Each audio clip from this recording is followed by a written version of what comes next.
Hi friends, ನಮಸ್ತೆ. ಎಲ್ಲರಿಗೂ ನನ್ನ ಯೂಟ್ಯೂಬ್ ಚಾನಲ್‌ಗೆ ಸ್ವಾಗತ. ನಾನಿವತ್ತು ಒಂದು ಬೀಟ್ರೂಟ್ ಪಲ್ಯ ಹೆಂಗೆ ಮಾಡೋದು ಅಂತ ನಿಮ್ಗೆ ತೋರಿಸ್ಕೊಡ್ತೀನಿ.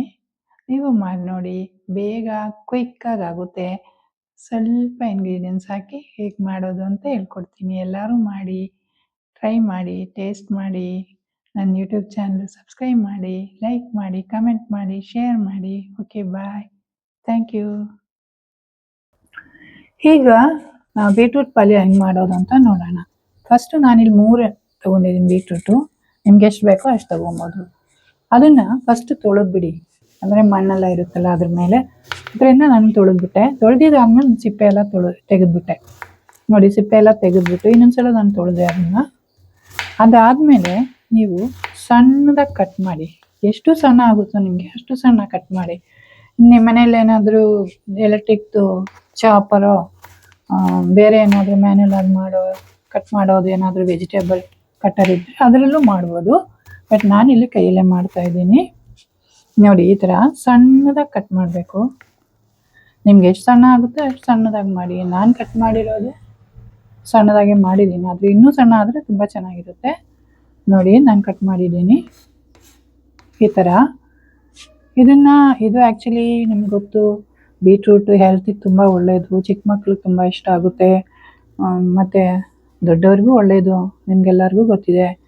ಇದನ್ನು ನಾನೇನು ಮಾಡಿದ್ದೀನಿ ಅಂದರೆ, ಮೊದಲು ನನ್ನ ಹತ್ರ ಒಂದು ಮಣ್ಣಿನ ಪಾತ್ರೆ ಇರೋದ್ರಿಂದ ತುಂಬ ಉಪಯೋಗ.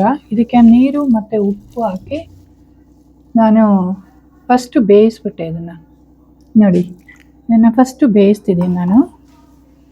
ನೀವು ಹಾಗೆ ಮಾಡ್ಬೋದು, ಬೇಯಿಸಿದ್ರೆ ಬೇಗ ಆಗ್ಬಿಡುತ್ತೆ ನಿಮಗೆ. ಒಂದು ಸೈಡ್ ನೀವು ಒಂದು ಒಲೆ ಮೇಲೆ ಇದನ್ನು ಬೇಯಿಸ್ಬಿಟ್ಟು ಇನ್ನೊಂದು ಒಲೆ ಮೇಲೆ ನಿಮಗೆ ಒಗ್ಗರಣೆ ಮಾಡ್ಬೋದು. ಆವಾಗ ಬೇಗ ಆಗುತ್ತೆ. ಆಫೀಸ್ಗೆ ಹೋಗೋವ್ರಿಗೂ ಮತ್ತು ಚಿಕ್ಕ ಮಕ್ಕಳಿರೋರಿಗೆಲ್ಲ ಬೇಗ ಮಾಡಿ ಇಟ್ಟಿರ್ಬೋದು. ಆದಮೇಲೆ ನಾನು ಸ್ವಲ್ಪ ಆಯಿಲ್ ಹಾಕಿದ್ದೀನಿ, 2 ಸ್ಪೂನ್ ಅಷ್ಟೇ, ಜಾಸ್ತಿ ಹಾಕಿಲ್ಲ. ಅದಕ್ಕೆ ಸಾಸಿವೆ ಹಾಕಿದೆ. ಸಾಸಿವೆ ಸಿಡಿದ್ಮೇಲೆ ಉದ್ದಿನ ಬೇಳೆ ಹಾಕ್ತೀನಿ. ನೋಡಿ, ಉದ್ದಿನ ಬೇಳೆನೂ ಅಷ್ಟೇ ಜಾಸ್ತಿ ಕಪ್ಪಾಗೋದು ಬೇಡ, ಸ್ವಲ್ಪ ಲೈಟ್ ಬ್ರೌನ್ ಆಗಿದೆ. ನೋಡಿ ಸಾಕಿದು, ಇಷ್ಟೇ ಸಾಕು. ಅದಾದಮೇಲೆ ನಾನು ಈರುಳ್ಳಿ, ಹಸಿಮೆಣಸಿನ್ಕಾಯಿ ಮತ್ತು ಕರಿಬೇವು ಇದು 3 ಹಾಕಿದ್ದೀನಿ. ಮೆಣಸಿನ್ಕಾಯಿ ಆ್ಯಕ್ಚುಲಿ ನಮ್ಮ ಮನೆಯಲ್ಲೇ ಇದೆ. ಒಂದು ಚಿಕ್ಕ ಪಾಟಲ್ಲಿ ನಾನು ಮೆಣಸಿನ್ಕಾಯಿನ ಹಾಕಿದೆ. ತುಂಬಾ ಮೆಣಸಿನ್ಕಾಯಿ ಆಯಿತು, ಅದು ತುಂಬ ಉಪಯೋಗ ಆಯಿತು. ನಾನು ಈ ಥರ ಪಲ್ಯ ಎಲ್ಲ ಮಾಡೋಕ್ಕೆ ಆ ಮೆಣಸಿನ್ಕಾಯಿನ ಯೂಸ್ ಮಾಡ್ತೀನಿ.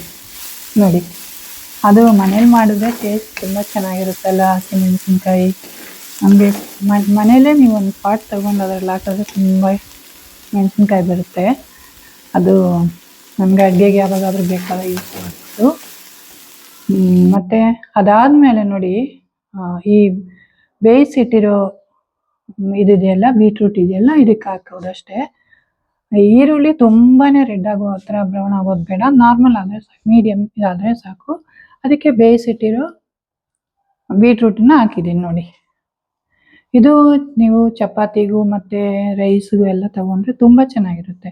ನೋಡಿ, ಇದರಲ್ಲಿ ಏನಾದರೂ ಒಂಚೂರು ನೀರೇನಾದರೂ ಮಿಕ್ಕಿದ್ರೆ ಅದರಲ್ಲಿದ್ದರೆ ಅದು ಈ ಒಗ್ಗರಣೆಯಲ್ಲಿ ನೀವು ಇದು ಮಾಡಿದಾಗ ಸೇರಿಸ್ತೀರಲ್ಲ, ಆವಾಗ ಅದು ಕರೆಕ್ಟಾಗೆಲ್ಲ ಹಿಂಗಿರುತ್ತೆ. ಕೊನೆಯಲ್ಲಿ ನಾನು ಇದಕ್ಕೇನು ಮಾಡಿದ್ದೀನಿ ಅಂದರೆ, ಸ್ವಲ್ಪ ತೆಂಗಿನಕಾಯಿ ಹಾಕಿದ್ದೀನಿ.